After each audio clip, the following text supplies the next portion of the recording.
Өглөөний богино дасгал. Эсвэл 2 ба 6 сарын хооронд хүүхдэд өдөр бүр дасгал хийх нь ийм харагдах болно. Бид гарнаас нь эхэлнэ. Гарын дасгалуудыг сунгах байдлаар хийнэ. Гараа зөөлөн боловч тогтвортой хөдөлгөөнөөр сунгана. Одоо амьсгалын гимнастикийг гар дэлгэх хөдөлгөөнтэй хамтраг нь хэрэв хүүхдэд таалагдвал тоглоомын элементүүдийг оруулна. Үүнийг нэлээд ойрхон хийх хэрэгтэй. Учир нь хүүхдийн амьсгалын давтамж насанд хүрэгчдээс өндөр байдаг.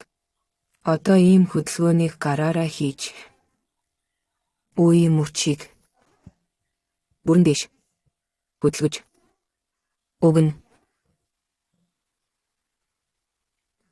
Одоо ингэж болно. Тойрог хэлбэрийн хөдөлгөөн. Хөлөнд зориулсан.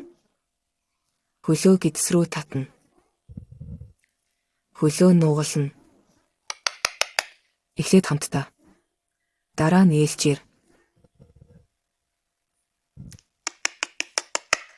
Одоо хамтдаа ээлжээр дугуй хийж байна.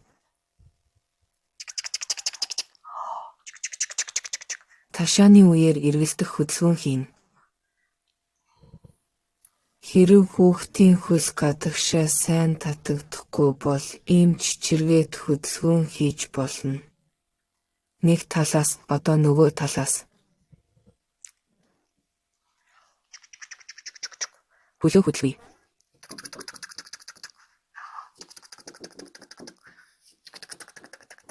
Алга ташицгаая. Хэрэв хүүхдийн хөл чангараагүй бол гидс рүү хүрэхийг оролдож болно. Тэр үүнийг хийж чадна.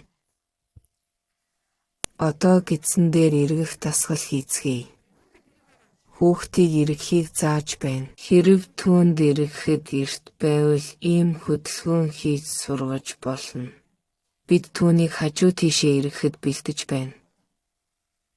Хэрэв түүнд аль хэдийн 3 сар болсон бол бид түүнийг эргэж сурахыг заана. 2 арга бий. Нэг нь хөлийг нь барих. Бид хөлөө өргөж доод гараа дараад түүнийг нугалахад нь тусалж байна. Тэгвэл тэр чадна.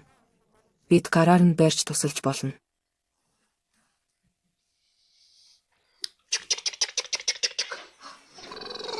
Эсвэл гар дээр нь хийх боломжтой.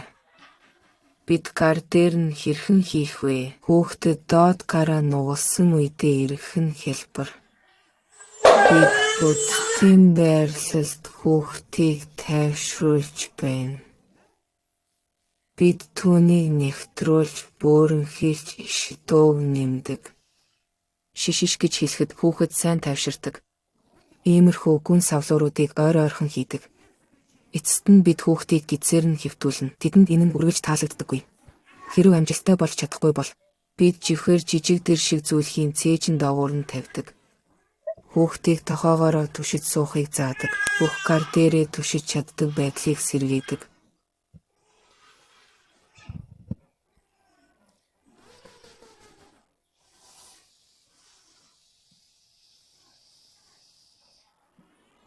Хүүхдийг гидсээр нь хэвтүүлэхийг хооллох бүрийн өмнө хийж болно.